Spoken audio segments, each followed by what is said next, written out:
Assalamualaikum warahmatullahi wabarakatuh. Selamat pagi anak-anak kelas 7. Apa kabar kalian hari ini? Semoga kalian di awal tahun-tahun ini, di awal tahun ajaran baru 2021-2022, kalian diberikan kesehatan ya. Anak-anakku tetap jaga protokol kesehatan dan tetap semangat untuk belajar. Hari ini kita akan belajar tentang materi pelajaran pendidikan agama Islam dan budi pekerti ya. Perkenalkan sekali lagi, kalian semoga masih ingat ya dengan siapa? Dengan Bu Iza yang akan mengajar PAI dan budi pekerti untuk kelas 7 saat ini. Yang pertama, kali ini materi kita akan belajar tentang dengan ilmu pengetahuan semua menjadi lebih mudah. Nah, anak-anakku sekalian, tolong perhatikan ya surat Ar-Rahman ayat 33. A'udzu billahi minasyaitonir rajim. Bismillahirrahmanirrahim. Ya ma'syaral jinni wal insi in istata'tum an tanfudhu min aqdaris samawati wal ardi fanfudhu la tanfuduna illa bisultan. Artinya, hai jamaah jin dan manusia, jika kamu sanggup menembus atau melintasi penjuru langit dan bumi, maka lintasilah. Kamu tidak dapat menembusnya kecuali dengan kekuatan. Tafsir Al-Quran Surat Ar-Rahman ayat 33. Anak-anak, di antara kalian saya berharap sudah banyak yang bisa membaca Al-Quran ya. Jangan lupa setiap harinya kita tetap mengaji ya, tetap membaca Al-Quran. Meskipun hanya satu hari satu ayat. Nah, kembali ke materi ini ya. Surat Ar-Rahman tadi ayat 33. Itu kandungannya diantaranya adalah yang pertama, manusia dan jin tidak akan mampu menembus penjuru langit dan bumi untuk mengetahui isinya kecuali atas kekuatan dari Allah ya. Jadi makhluk yang diciptakan oleh Allah itu tidak hanya manusia saja tetapi ada jin ya yang mana mereka diceritakan di sini mereka tidak akan mampu menembus penjuru langit dan bumi untuk mengetahui isinya, kecuali kekuatan dari Allah. Jadi kekuatan dari Allah itu yang maha besar, yang maha dahsyat. Jangan sampai kalian percaya adanya kekuatan-kekuatan lain selain Allah. Yang kedua, kekuatan dari Allah itu berupa akal yang harus dikembangkan dengan cara belajar. Jadi dengan akal kita ya, kalian harus tetap semangat untuk belajar. Meskipun hari-hari ini masih COVID ya, sudah 1,5 tahun lebih kita merasakan bagaimana pandemi COVID. Tetapi akal manusia itu memang Allah ciptakan dengan keadaan yang luar biasa. Sehingga meskipun kita tidak bisa belajar dengan tatap muka, tetapi kita masih belajar dengan virtual ya. Sehingga akal ini harus diasah terus, yaitu dengan cara banyak membaca. Jangan hanya kalian karena keenakan akhirnya hanya membaca WA, membaca HP ya, membaca sesuatu yang kurang bermanfaat apalagi sampai terkontaminasi dengan kecanduan game online. Selanjutnya yang ketiga adalah belajar itu wajib agar kita dapat mengetahui dunia untuk kebaikan umat. Nah, anak-anakku, berapa banyak para ulama di zaman dahulu ya, mereka itu senantiasa belajar dengan cara mereka mendatangi guru-guru mereka. Ada salah satu ulama yang terkenal yaitu Imam Bukhari. Beliau itu dilahirkan ya dalam keadaan matanya buta, tetapi beliau selalu mencari ilmu dari rumah ke rumah hingga mengumpulkan ribuan hadis ya, sehingga hadis-hadis yang telah dikumpulkan oleh Imam Bukhari itu bisa dinikmati ilmunya oleh umat Islam sekarang. Yang artinya apa? Dengan belajar itu akhirnya bisa menguasai dunia. Dan tentunya ketika menguasai dunia di sini artinya untuk kebaikan umat ya. Contoh lagi Ibnu Sina, beliau adalah bapak kedokteran yang mana ketika beliau tidak hanya belajar tentang Al-Quran, beliau belajar tentang ilmu kedokteran. Akhirnya kedokteran yang dipelajari oleh Ibnu Sina sekarang ini dikuasai ya, dimanfaatkan oleh umat saat ini. Maka kalian yang mungkin saat ini mungkin tempat tinggalnya banyak yang ada di desa, jangan sampai melupakan belajar. Belajar apa saja ya, yang akhirnya nanti bisa bermanfaat untuk umat. Terus yang kedua adalah surat Al-Mujadalah ayat 11. A'udzu billahi minasyaitonir rajim. Bismillahirrahmanirrahim. Ya ayyuhalladzina amanu idza qila lakum tafassahu fil majalisi fafsahu yafsahillahu lakum wa idza qila fanshuzu yarfa'illahu alladhina amanu minkum walladhina utul ilma darajat wallahu bima ta'maluna khabir. Ini Al-Mujadilah ayat 11. Artinya, hai orang-orang yang beriman, apabila dikatakan kepadamu, berlapang-lapanglah dalam majelis, maka lapangkanlah. Niscaya Allah akan memberi kelapangan untukmu. Dan apabila dikatakan berdirilah kamu, maka berdirilah. Niscaya Allah akan meninggikan orang-orang yang beriman di antaramu dan orang-orang yang diberi ilmu pengetahuan beberapa derajat. Dan Allah Maha mengetahui apa yang kamu kerjakan. Artinya apa anak-anak? Orang-orang yang beriman itu diperintahkan oleh Allah ketika dia berada di sebuah majelis untuk melapangkan ya.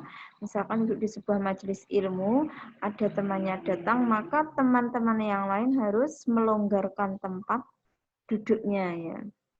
Sehingga orang-orang yang ada di dalam ketika mendengarkan ilmu ya, dia akan memahami ilmu tadi. Dan Allah meninggikan orang-orang yang beriman. Orang-orang yang beriman itu selalu ditinggikan oleh Allah. Dan orang-orang yang diberi ilmu pengetahuan dengan beberapa derajat. Jadi orang-orang yang punya ilmu ya dan ilmunya bermanfaat itu ditinggikan derajatnya oleh Allah. Sehingga jangan sampai kalian dengan kondisi seperti ini jadi anak yang pemalas. Tapi tetaplah banyak membaca ya. Membaca apa saja. Membaca ilmu, membaca Al-Quran, membaca pelajaran, membaca apa saja. Hingga kalian menjadi siswa-siswa yang berprestasi. Nah, ini adalah kandungan surat Al-Mujadalah ayat 11 tadi. 1. Perintah Allah untuk menuntut ilmu setinggi mungkin. Bercita-citalah anak-anakku ya, jangan hanya sampai SMP. Besok kalau sekolah bisa melanjutkan di SMA atau mungkin di pondok pesantren sampai kalian kuliah. Dan misalkan tidak bisa kuliah pun kalian masih bisa menuntut ilmu. Karena saat ini banyak sekali buku-buku bacaan ya, banyak sekali fasilitas-fasilitas ilmu yang bisa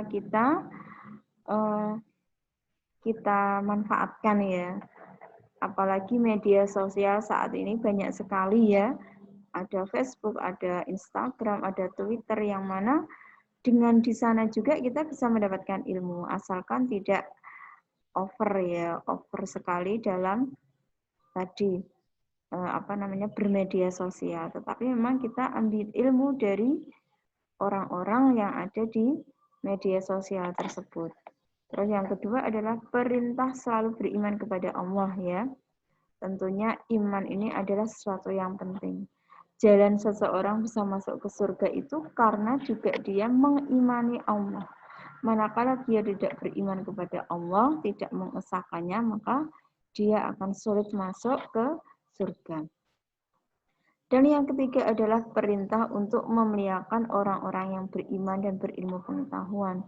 Khususnya sekarang di dunia, terutama di Indonesia, sudah banyak ulama-ulama muda ya. Mereka sangat berkompeten dalam bidangnya, baik ilmu syariat maupun ilmu duniawi yang nantinya juga dikembangkan sehingga bisa bermanfaat untuk umat. Misalkan kelak suatu nanti kalian ya jadi seorang ulama, maka ulama yang menguasai ilmu-ilmu dunia yang nantinya akan dimanfaatkan oleh orang banyak. Nah, selanjutnya adalah etika dalam mencari ilmu ya. Bagaimanakah etikanya? Bagaimanakah adabnya atau akhlaknya? Yang pertama, mencintai ilmu yang sedang dipelajari, apapun ilmu itu, entah itu ilmu agama, ya ilmu umum seperti matematika, bahasa Indonesia, IPA, ya bahasa Inggris, ya cintailah ilmu tadi. Suatu ketika ilmu itu tetap akan bermanfaat untuk dirimu dan orang lain. Menghormati orang yang memberikan ilmu. Siapa yang memberikan ilmu ya? Bapak Ibu guru, orang tuamu, mungkin temanmu, kakak kelasmu, hormatilah. Karena dengan menghormati orang-orang tersebut, insya Allah ada keberkahan ya. Tidak memotong pembicaraan saat guru sedang menjelaskan. Jadi biasakanlah adab dalam mendengarkan ilmu, kalian tidak memotong, didengarkan dulu. Baru nanti setelah ada kesempatan untuk bertanya, kalian bisa mengajukan pertanyaan, ya, memberikan pernyataan, pendapat terhadap Bapak Ibu guru. Mendengarkan penjelasan guru dengan serius ya. Jangan sampai kalian sambil ngomong sendiri dengan teman-teman, tapi dengarkanlah dengan serius. Karena ilmu itu akan bersarang kepada orang-orang yang serius dalam mendengarkannya.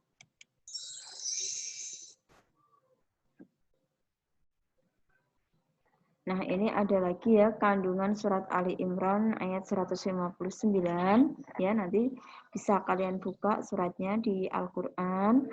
Allah menyatakan bahwa Rasulullah memiliki kepribadian yang lemah lembut, santun, berbudi luhur. Rasulullah tidak pernah bersikap keras dan tidak pernah berhati kasar kepada orang-orang di sekelilingnya. Nah, ini bisa kita jadikan contoh. Allah memerintahkan Rasulullah untuk memaafkan dan memohonkan ampun atas dosa dan kesalahan orang lain, terutama sahabat-sahabatnya. Selanjutnya kita akan belajar tentang hukum tajwid ya, yaitu tentang bacaan al. Di sini dijelaskan ada dua bacaan al. Yang pertama adalah al-syamsiyah dan al-qamariyah. Nah, yang pertama adalah hukum bacaan al. Tadi saya ulang lagi, ada dua macam, yaitu al-syamsiyah dan al-qamariyah. Yang pertama adalah al-syamsiyah, yaitu ketika al diikuti salah satu dari 14 huruf hijaiyah. Ta, ta, dal, ro, za, sin, shin, sod, dot, lo, do, lam, nun. Nah, salah satu huruf ini diikuti, ya, al diikuti dengan salah satu huruf ini. Ini contohnya. Al diikuti nun. Qul a'udzu birabbin nas, ini ya. An-nas ini. Al diikuti dengan nun. Al diikuti tak. Alhaakumut takasur. At-takasur ini. Al diikuti tak. Nah, cara membacanya bagaimana? Al semacam ini harus diidghamkan. Maksudnya apa? Bunyi huruf lam yang hilang dan melebur ke dalam huruf berikutnya. Karena cara membacanya itu tadi diidghamkan ya. Terus yang kedua adalah al-qamariyah, yaitu al apabila terdapat atau diikuti salah satu huruf di bawah ini. Ada alif, ba, jim. ha, ha, ain, gin, fa, qaf, kaf, mim, wawu, ha, ya. Ya, ini contohnya. Inna a'tainakal kautsar. Nah, saya ulang lagi ya. Tadi kepecet anak-anak ya. Saya ulang lagi. Nih. Al-kautsar. Terus narullahil muqadah. Al-muqadah. Al diikuti huruf mim. Nah, ini ya dibaca tadi jelas ya. Ini Al-Qamariyah.